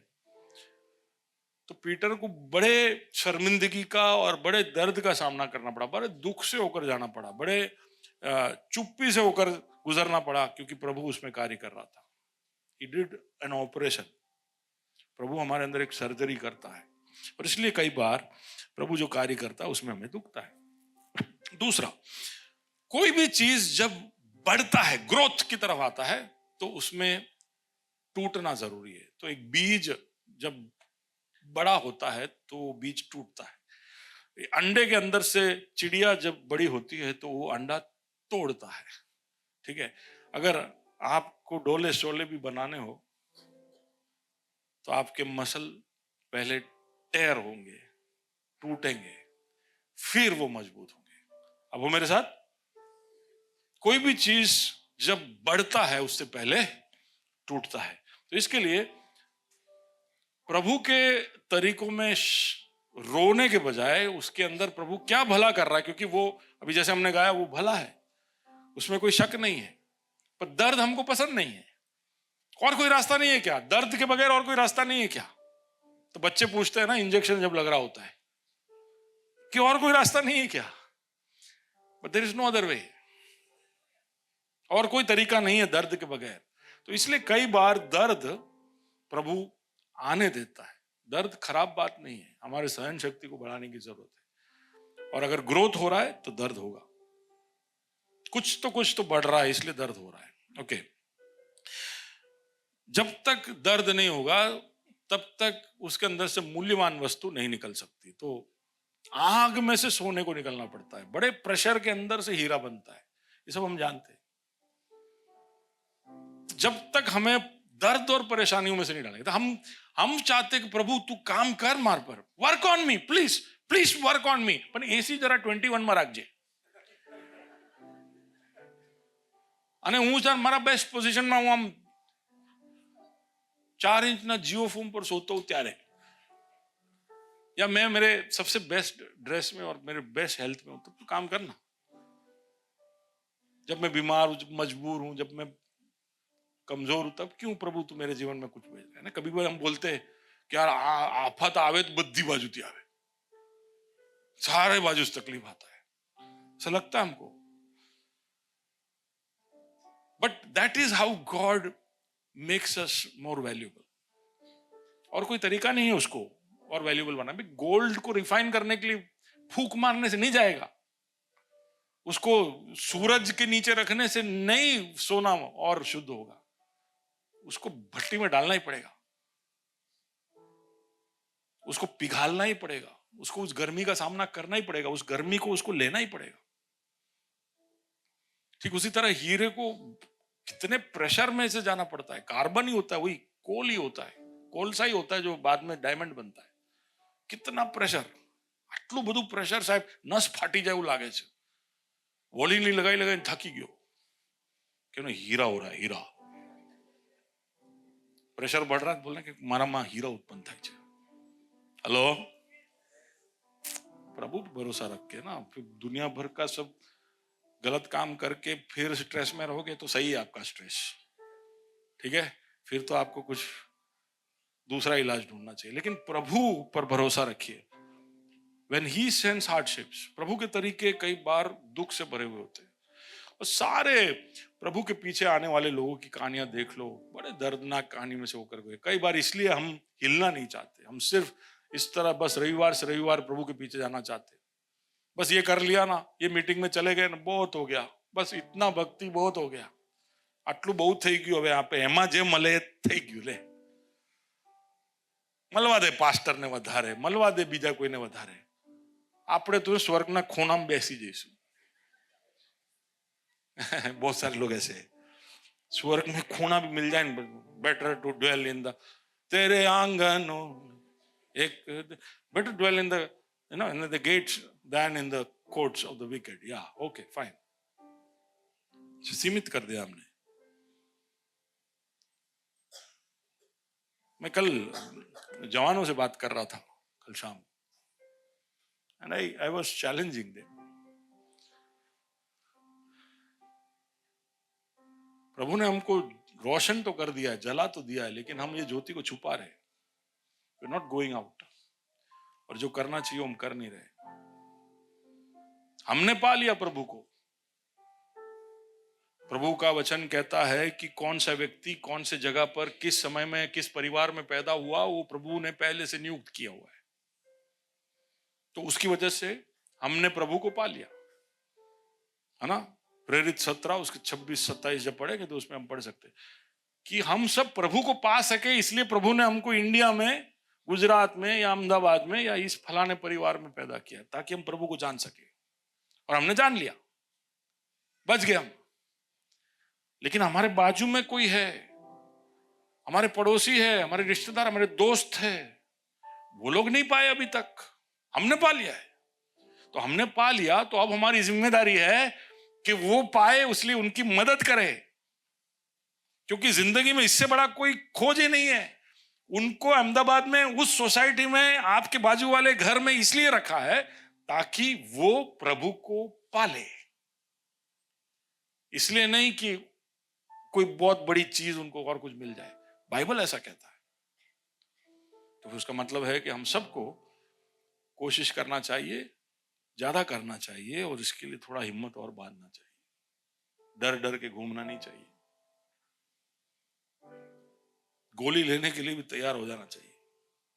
ना बापा ना, ना रे ना, आज तो बहुत जीवन बाकी है, શું જીવન, શું રાંધી રાંધીને શું કરશો બોલો?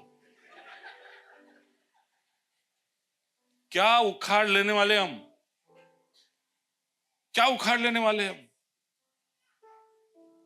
हम सब बहुत कुछ हासिल करेंगे, एक दिन मर जाएंगे, लकड़ी जैसे हो जाएंगे। दुनिया 2 दिन रोएगी आपके लिए, कुछ लोगों के लिए 2 घंटे। नहीं, दुख होने की जरूरत नहीं है, जितना आपने निवेश किया उतना ही वापस मिलेगा, वो ब्याज ही मिलता है, वो भी नहीं मिलता है। समझ रहे हो? It's time to risk. थोड़ा हार्डशिप में से जाना चाहिए। बस हम लाइफ को ऐसे कंफर्टेबल बनाते जाते, चारों बाजू से इसको प्रूफ करते जाते, સૌથી ઓછામાં ઓછો ઝટકો લાગે બસ। એટલે શું કરવાનું? સૌથી પહેલા મેડિક્લેમ લેવાનું બકા, પછી આપણે જનરલ ઇન્સ્યોરન્સ કરાવીએ, પછી હેલ્થ ઇન્સ્યોરન્સ કરાવીએ, પછી આપણે એફડી નાખીએ, પછી આપણે મ્યુચ્યુઅલ ફંડમાં થોડું કરીશું, પછી એસઆઈપી કરીશું। सब क्यों है भाई? रिटायरमेंट પછી શું? ટાંટિયા ભાગી જાય તો શું? तारा विश्वास ना लीधे तारा टाटिया भाग से भी नहीं, क्योंकि जो विश्वास करता है ना कि मारे मेडिक्लेम की जरूर पड़ से, प्रभु बोलता है आमेन। जो ऐसा सोचता है नहीं पड़ेगा जरूरत, प्रभु उसको बचाएगा, और नहीं अगर उसको नहीं, वहां पर भी प्रभु बोलता है कि ना ना आने दे, तो उसके लिए रास्ता वो खोलेगा कहीं दूसरे जगह से। मेरे पापा का ना कोई मेडिक्लेम नहीं, कुछ नहीं। पहले अटैक आया, उसके बाद उनका ब्रेन का सर्जरी हुआ, हमारे पास कुछ पैसा नहीं, कैसे करेंगे, कहां से लाएंगे? लेकिन वो सब समय समय पे ऑर्डर आया, कुछ आया, कहीं से आ गया कि 1 पैसा बाहर से लिया नहीं हमने, सारा खर्चा निकाल दिया, क्योंकि हमारा भरोसा किस पर है? तू क्यों डरता है, तेरे लिए वो लड़ता। अरे गाओ ना,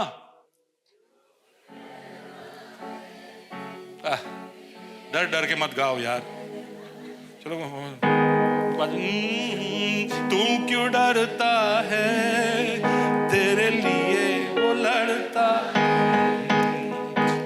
तू क्यों डरता है, तेरे वर्शिप टीम,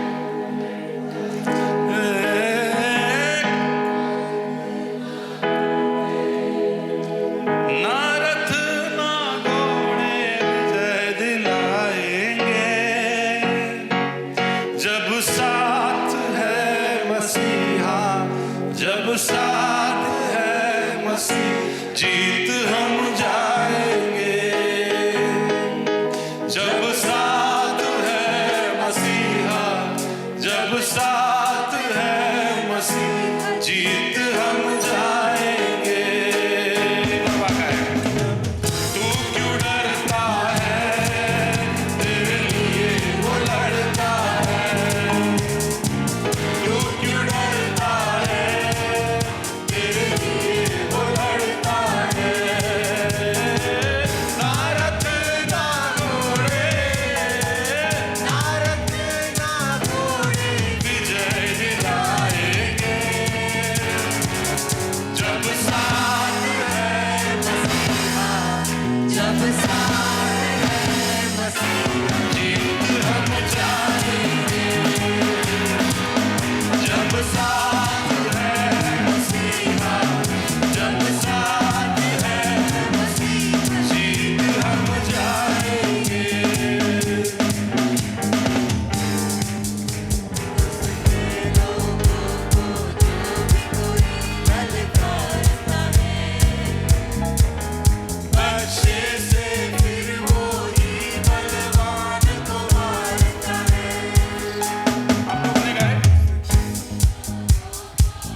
आप समझे? आप क्या गा रहे थे?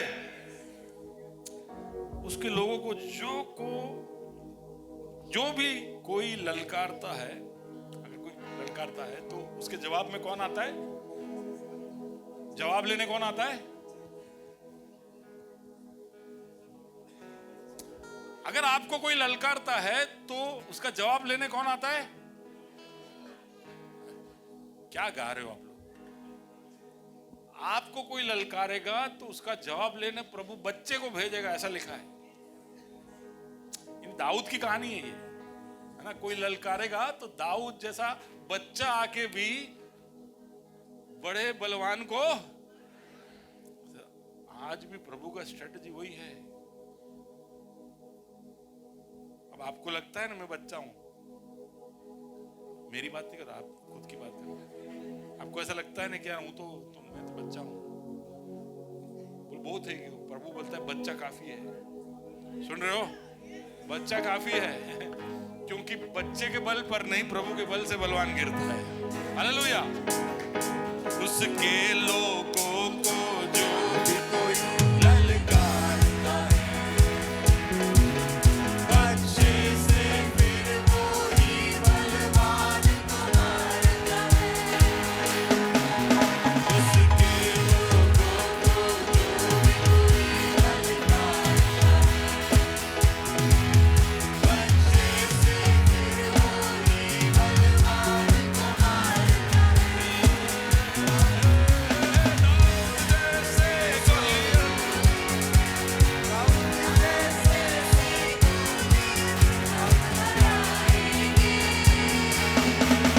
जब साथ है मसीहा, जब साथ है मसीहा, जीत हम जाएंगे।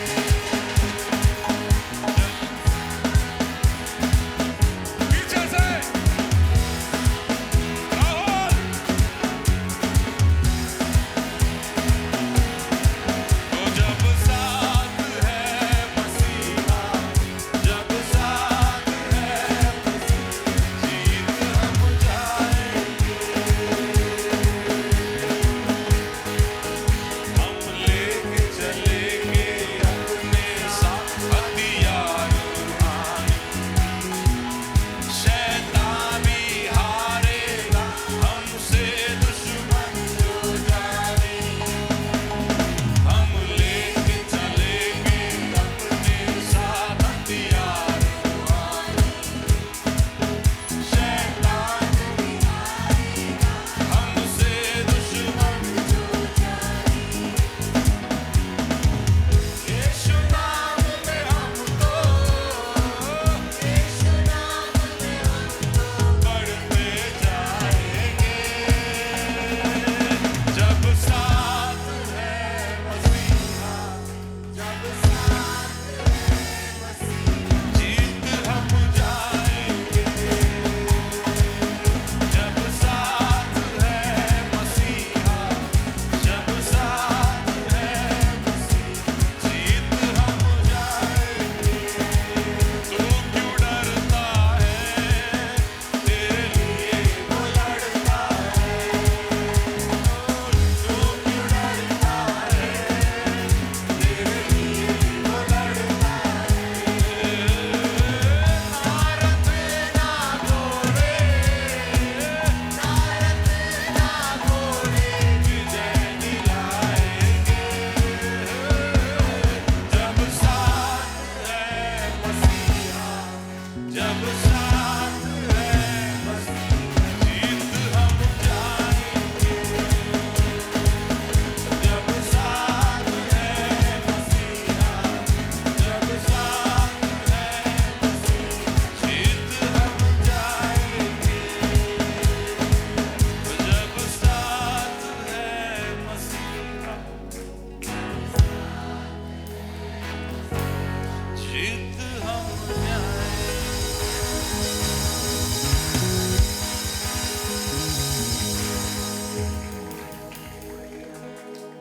प्रभु, हम संदेह और शक करने लगते हैं, लेकिन तू कभी भी हमें नहीं छोड़ता। तू हमेशा हमारे साथ रहता है। जो भले काम को तूने शुरू किया है हमारे अंदर, उसको समाप्ति तक, उसकी पूर्णता तक ले जाकर हमें निर्दोष पिता के सामने हाजिर करने के लिए तो हमारे जीवनों में कार्य कर रहा है। हमारे ध्यान भटक जाते हैं, हम गलतियां करते खुदा, लेकिन तेरे अनुग्रह से तू हमें बांधता है, हमें वापस अपनी ओर खींच कर लेकर आता है।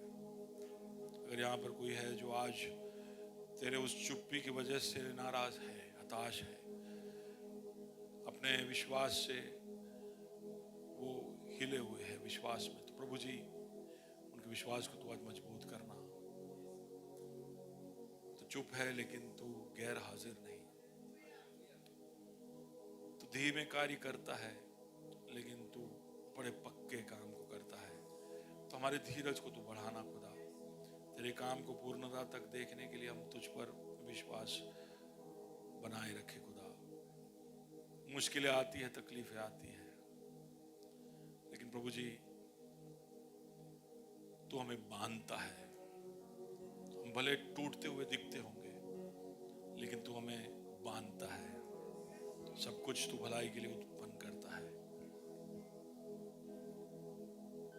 कई बार हमारी नजरों के सामने हमें दिखाई ना दे, हो सकता है हमारे जीवन के बाद हमें इन चीजों के बारे में बाद में प्रभु जी जब तू हमें हमारे पुरस्कारों के लिए, तोहफों के लिए बुलाएगा, तब शायद हमें पता चले कि हमारे निवेश का, हमारे तकलीफों का, हमारे विश्वास का क्या अंजाम हमें प्राप्त हुआ है। प्रभु जी हम तुझसे अनुग्रह मांगते हैं, आए हुए सबको तेरे हाथों में सौंपते खुदा। हमसे बात किया सर, विश्वास करते हैं सबको तो आशीषित करना, बल देना। तू साथ है इसलिए हम जीत जाएंगे। धन्यवाद, प्रार्थना सुना इसके लिए धन्यवाद।